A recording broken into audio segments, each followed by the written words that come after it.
Cerita pendek yang ditulis oleh Anzu dan dibacakan oleh penulisnya. Gadis dan Sandi adalah kawan baik sejak mereka berusia 5 tahun. Rumah mereka bersebelahan. Mereka juga bersekolah di SD, SMP, dan SMA yang sama. Namun ketika waktunya masuk perguruan tinggi, gadis tak melanjutkan studinya. Hal ini karena kondisi keuangan keluarga gadis yang memang tak semapan keluarga Sandi. Sandi diterima di Fakultas Sastra Jerman, sebuah perguruan tinggi di Jakarta. Dan gadis memilih untuk melamar pekerjaan apapun yang bisa ia lakukan berbekal ijazah SMA miliknya. Meski tak lagi mengenyam pendidikan di lingkungan yang sama, mereka tetap berkawan baik. Sandi dan gadis masih saling berkunjung. Masing-masing sudah dianggap anak sendiri oleh orang tua mereka. Sore itu, gadis tengah membantu Mama Sandi membuat kue ulang tahun untuk adik Sandi, Tina.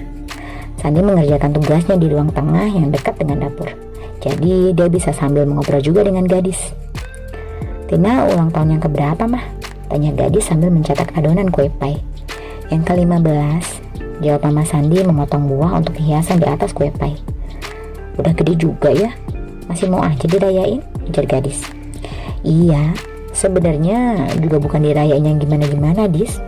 Dia cuma pengen dibuatin kue terus makan bareng sama teman-temannya. Gak pakai tiup lilin, ujar Mama Sandi lagi. Gadis manggut-manggut. Tinanya kemana mah? Bukannya bantuin Mama, celutuk Sandi. Lagi Mama suruh beli bahan, kurang kayaknya nih, jawab Sandi. Jawab Mama. Oh, sahut Sandi. Tak lama terdengar Tina datang mengucapkan salam. Assalamualaikum. Waalaikumsalam, jawab mereka bertiga. Tina lalu meletakkan belanjaannya di meja dapur, mencium tangan Mama dan melapor. Udah semua mah, ini kembaliannya. Tina meletakkan uang di atas kulkas. Mama Sandi mengangguk. Ya udah, lanjutin motong buah nih. Mama mau buat adonan bolunya dulu. Mama Sandi beranjak ke meja kecil di sudut dapur. Tina mengangguk, mengerjakan tugas dari ibunya dengan patuh. Kak Gadis, kemarin lagu yang di cover kakak di Instagram keren deh, kata Tina memulai obrolan. Gadis tersenyum senang. Oh ya, syukur dong. Iya, teman-temanan selalu bagus, Sandi menyahut, masih sambil mengetik. Emang suara gue bagus, ujar gadis tak terima. Biasanya kan cempreng, Sandi terbahak. Gadis melempar cetakan kue pie padanya. Sandi nyengir. Yang edit videonya siapa kak? Tina bertanya lagi. Kak Andi iseng-iseng bikin. Iya, kakak kemarin ngelamar kerja di cafe bos. Doain keterima ya, ujar gadis. Amin. Mama Sandi dan kedua anaknya mengaminkan doa gadis. Setelah selesai membuat kue untuk acara Tina besok, Sandi dan gadis mengobrol di teras. Kuliah pusing ya ternyata, ucap Sandi sambil memetik-metik senar gitarnya. Dijalanin aja demi masa depan yang gemilang. Sandi mengangguk setuju.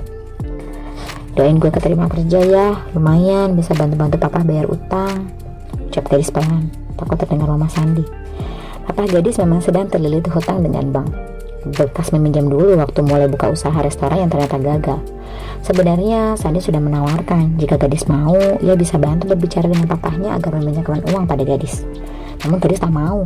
Papa Sandi sudah banyak membantu keluarga mereka ketika bernegosiasi agar bank tidak menyita rumah mereka. Gadis dan keluarganya cukup tahu diri dengan tidak meminjam uang lagi pada keluarga Sandi. Kini mereka menyicil utang mereka dengan membuka usaha laundry di rumah yang lumayan bisa mencukupi kebutuhan mereka sehari-hari dan menyisihkan sebagian penghasilan mereka untuk cicilan. Iya, gue pasti doain lo. Tapi lo emang bisa kerja di 2 tempat? Tanya Sandi ragu. Bisa, kan jadi office girl-nya sampai jam 4. Nah, habis maghrib lanjut lagi di kafenya sampai jam 11, jawab gadis. Sandi memandang sahabatnya itu penuh kasih.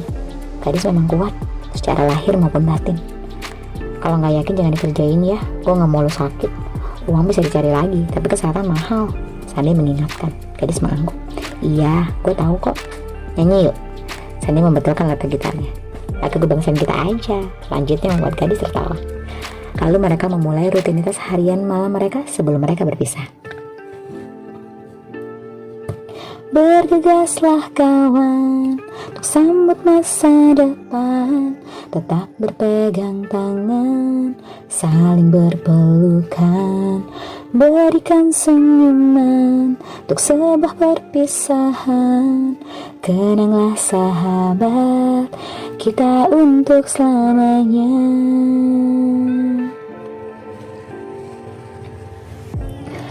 Alhamdulillah, aku diterima San. Pesan singkat dari gadis di APK hijau yang dikirim untuk Sandi membuat cowok itu tersenyum bangga. Ia membalasnya, Alhamdulillah, tapi ingat ya pesan gue semalam. Iya, makasih doanya San.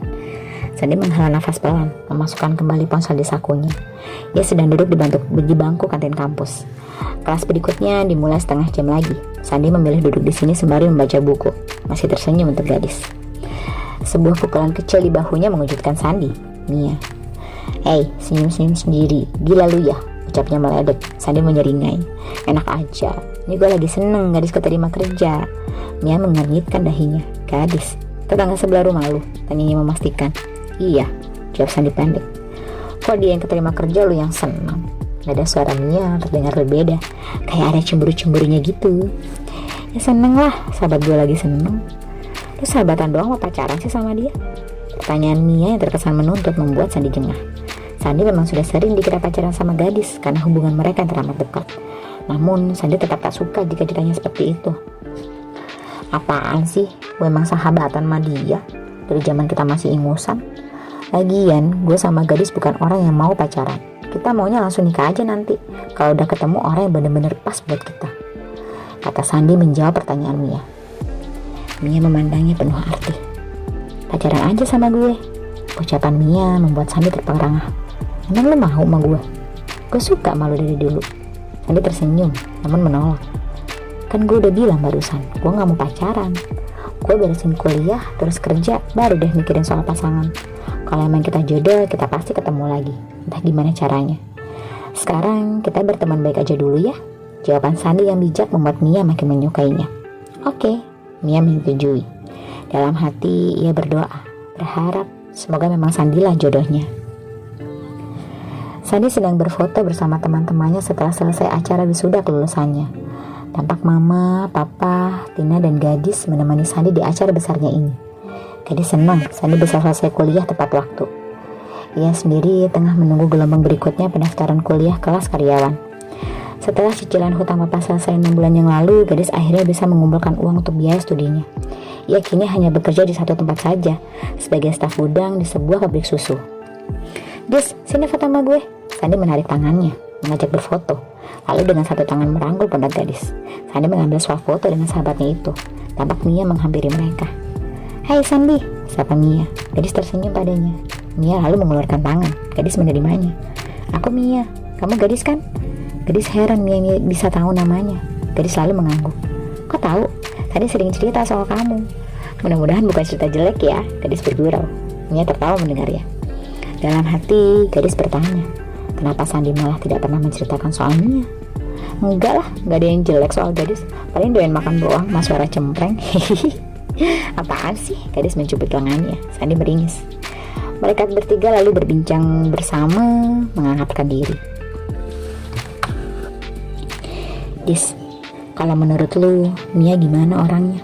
tanya Sandi di satu hari Minggu di teras rumah gadis, 6 bulan setelah acara kelulusannya. "Baik, dia sering main kesini walaupun lu lagi kerja," jawab gadis sambil mengetik tugas kuliahnya di laptop. Sandi tampak terkejut. "Jadi kalian udah akrab?" "Udah, Mia asyik banget kok orangnya, sering bantuin tugas kuliah gue lagi. Lu kan sekarang sibuk, gak pernah ada buat gue." Gadis menyindir. Sandi cengengesan. "Hehehe, iya kan gue udah kerja, udah gak kayak dulu. Lu kalau lagi ada pertanyaan tinggal chat gue aja sih." Sandi membela diri. "Iya, chat hari Senin, dibalasnya hari Senin minggu depannya." Sandi tergelak. "Bisa aja lu." Sandi tiba-tiba terdiam. Dia seperti ingin menyampaikan sesuatu. "Dis, gue mau nanya sesuatu malu." "Apa?" "Gue mau ngelamar Mia. Gimana menurut lu?" Kata-kata Sandi membuat gadis terpaku. Dia berhenti mengetik, mengalihkan pandangannya ke Sandi. Nampak keseriusan dalam sorot matanya. "Lu yakin Mia yang terbaik buat lu?" tanya gadis serius. Sandi mengangguk. "Dia pernah nama gue dulu Dis, tapi gue gak terima. Gue bilang gue mau fokus kuliah dulu, terus kerja, baru mikirin pasangan. Dan gue gak nyangka dia mau nunggu gue sampai sekarang. Gue gak ngira Mia punya perasaan malu, dan hebat juga dia berani nembak lu." Gadis memuji Mia tulus. Sandi mengangguk setuju. "Dan dia bisa deket sama mama, sama Tina, dan bahkan sama lu sahabat gue. Gue rasa dengan saling istikharah minta petunjuk sama Allah, apa keputusan gue udah bener ya." Gadis mengangguk mantap. Iya, bener San. Gue doain yang terbaik buat lu ya. Gue bahagia kalau lu udah menemukan pendamping lu. Gadis berkata lagi sambil menatap Sandi penuh makna. Sandi tersenyum lebar. Sudah lengkap rasanya. Ada mama, papa, Tina, gadis, dan sebentar lagi Mia. Acara akad pernikahan Mia dan Sandi baru saja selesai digelar. Semua yang hadir menangis haru karena rasa bahagia yang tak terkira. Mama dan papa Sandi tak berhenti tersenyum, bersyukur mendapatkan menantu sebaik Mia. Keluarga gadis yang turut membantu setiap detail acara ini juga tampak berbahagia. Ekspresi bahagia gadis saat memeluk Mia membuat Sandi semakin yakin ia tak salah memilih pasangan. Allah benar-benar memberikan yang terbaik. Nyanyi dong, pinta Sandi mencolek gadis yang tengah memainkan bunga di hiasan pelaminan mereka. Mia menoleh pada gadis. Gadis bisa nyanyi? Bisa, suara dia oke kok, walaupun cempreng dikit. Sandi bercanda, gadis menyeringai. Nyanyi apa? Gadis balik bertanya. Ya, yang ngewakilin perasaan lo aja sekarang, yang cocok sama acara gue, jawab Sandi. Mia mengangguk setuju. Yang ngewakilin perasaan gue ya? Gadis bergumam sendiri. Ia lalu beranjak menuju panggung kecil tempat band pengisi acara berada. Lalu membisikkan sesuatu ke pemain musik. Gadis mengambil mikrofon, mengucap pembukaan singkat sebelum memulai bernyanyi. Lagu ini buat Sandy. Semoga bisa mewakili perasaan gue buat nikahan lo. Hadirin bertepuk tangan. Sandi tersenyum lebar. Namun senyum di wajah Sandi perlahan memudar saat gadis mulai bernyanyi. Dan senyumnya benar-benar lenyap saat gadis mulai menitikkan air mata di bagian refren. Ini aku, kau genggam hatiku, simpan di dalam lubuk hatimu. Tak tersisa untuk diriku. Habis semua rasa di dada. Selamat tinggal, kisah tak berujung. Kini ku kan berhenti berharap. Perpisahan kali ini untukku akan menjadi kisah sedih yang tak berujung.